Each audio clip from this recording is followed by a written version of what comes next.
Très chers amis, Shabbat Shalom Umvorach, nous lisons ce Shabbat à Parashat de Bechukotai et nous terminons la lecture du livre de Vayikra. Tout à la fin de la Parasha, après l'énoncé des bénédictions et des klalotes, les klalotes on peut les traduire par malédiction, ou bien par remontrance, ou bien par menace. Ça dépend comment on vit la chose. Mais juste après cela, il y a un passage qui m'a toujours paru très étonnant. D'abord, al Beni Israël va Martha Alehem, adresse-toi au Beni Israël et tu leur diras, Ish ki yafli neder, quelqu'un qui va faire un don extraordinaire. Le fait de s'engager à faire un don au Beth Amikdash, c'est considéré comme quelque chose d'extraordinaire parce que cela révèle d'une prise de conscience qui se manifeste par un acte. Et c'est quoi? Quelle est la nature du don? Berkecha nefashot l'Hashem, il offre en l'honneur d'Hashem, Erkecha nefashot, ça veut dire la valeur de son âme. Combien ça coûte une âme? On ne sait pas. Et donc la Torah nous dit, si c'est un garçon, si c'est une fille, et selon la tranche d'âge, ça a un prix fixe. Tous les hommes dans cette tranche d'âge, tous les hommes par exemple, tous les hommes de 20 ans à 60 ans, eh bien c'est 50 cycles d'argent. Il est grand, il est petit, il est gros, il est maigre, ça ne change rien. C'est un tzaddik, c'est un rachat, c'est quelqu'un qui étudie la Torah H24, c'est quelqu'un qui ne sait pas lire, ça ne change rien du tout. Quel que soit son niveau intellectuel, c'est 50 shekels. Quel est le sens de ce don, de cette valorisation, et pourquoi cela apparaît tout à la fin du livre de Vayikra, après les remontrances, après les menaces? Eh bien, c'est une question qui me trotte dans la tête depuis des dizaines d'années, et cette année, j'ai peut-être trouvé un chemin pour expliquer cela. Ce sera bien sûr, il faudra améliorer avec le temps, mais en tout cas, c'est, je pense, un bon début. Le début de Vayikra nous parle des corbanotes. Adam qui écrive Mikem Korban Hashem, quelqu'un qui veut apporter un korban, un sacrifice en l'honneur d'Hachem, eh bien il prendra un animal, du gros bétail ou du petit bétail, et il en fera un sacrifice. Des fois c'est un sacrifice holocauste, des fois c'est un sacrifice expiatoire, des fois c'est un sacrifice de reconnaissance, ou un korban shlamim, selon les cas, selon les situations. Ça c'est au début du chemin. Lorsqu'un homme veut se rapprocher d'Hachem, et le but du korban, l'utilité du korban, c'est d'aider l'homme à se rapprocher d'Hachem. Déjà, il faut apporter le korban jusqu'au Beth Amikdash. Il faut donc venir au Beth Amikdash. C'est déjà un rapprochement physique de la Shrina. Et ensuite, au moment où il apporte le korban, il doit prendre conscience de la raison pour laquelle il apporte le korban et de ce qui est affligé, entre guillemets, à la bête, et normalement cela aurait dû lui être affligé à lui-même, puisqu'il s'est mal comporté, etc. Donc, au début, un homme qui veut se rapprocher d'Hachem, il apporte un korban, il apporte un animal en sacrifice. Mais la Torah nous fait évoluer. Donc, les deux premières parashotes, on parle des korbanot, des sacrifices animaux. Ensuite, on nous parle pas d'un sacrifice humain, mais il y a Nadav et Avihu qui se sont rapprochés plus que la normale d'Akadosh Baruch Hu, le jour de l'inauguration du Mishkan, et ils ont été foudroyés, et ils sont morts. Bekorvatam lifnei Hashem, lorsqu'ils se sont rapprochés de Dieu. Bon. Ensuite, nous avons les lois de la cacheroute. Ensuite, nous avons les lois de pureté et d'impureté, les lois du Lashon Hara, les lois des interdits sexuels, et nous avons, dans la paracha de Kedoshim, énormément de lois entre l'homme et son prochain, qui vont nous permettre de nous anoblir et de nous élever vers Hachem.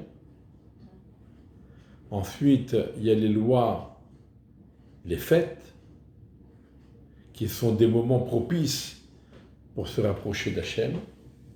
Ensuite, nous avons les lois liées à la terre, dans Parashat Behar, parce que lorsqu'on sanctifie la terre, et lorsqu'on prend conscience que cette terre, la terre d'Israël, elle appartient à Hachem, et on y vit conformément aux exigences d'Akadosh Baruch Hu, alors on s'élève.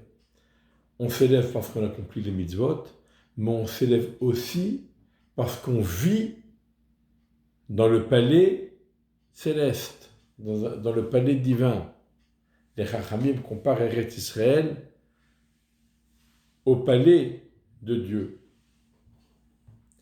Et lorsque l'homme évolue, et lorsque Bechukotai, c'est-à-dire lorsqu'il étudie la Torah intensément, alors bien sûr il s'élève encore plus. Et là arrive le summum.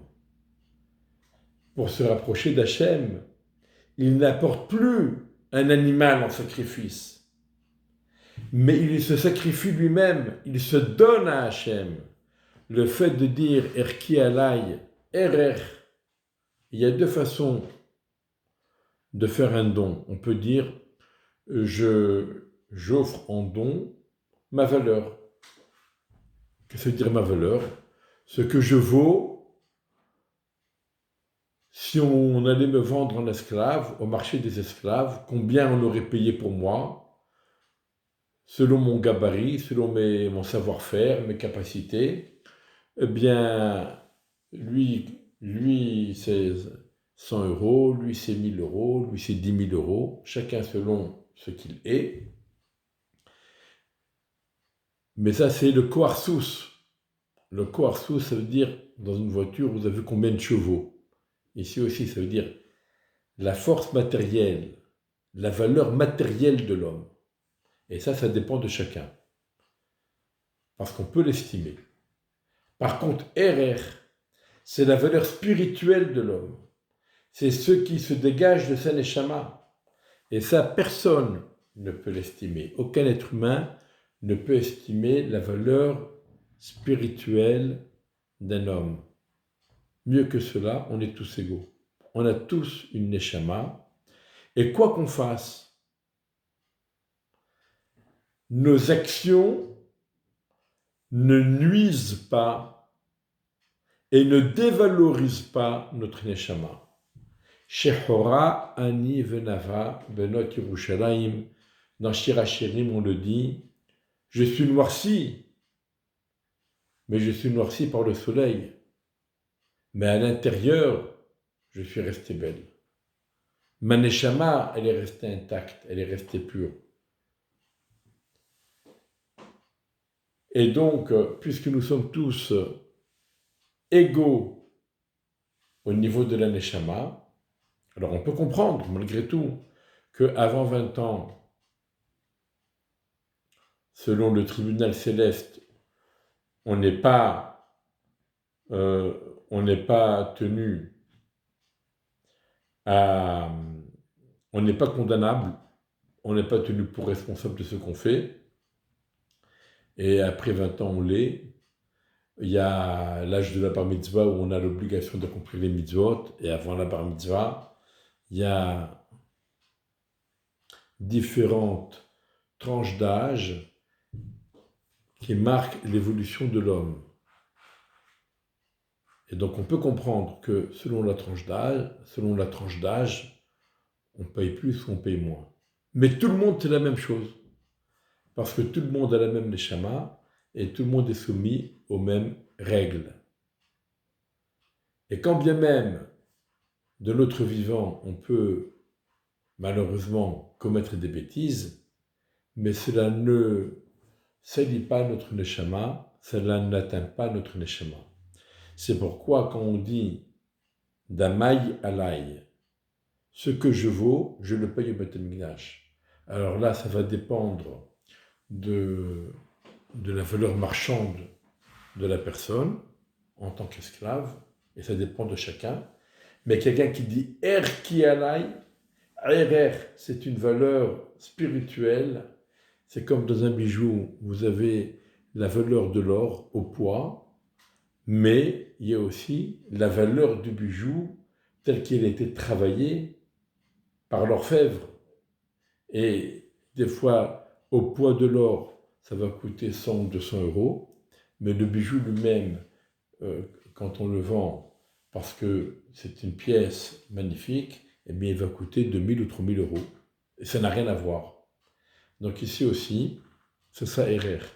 Là, à la fin du livre de Vayikra, après qu'on ait étudié, qu'on s'est imprégné du livre de Vayikra, eh bien, on s'est élevé, et maintenant, on se rapproche d'Hachem, non pas en offrant un sacrifice animal, mais en se sacrifiant pour Hachem, c'est-à-dire en étant prêt à tout donner.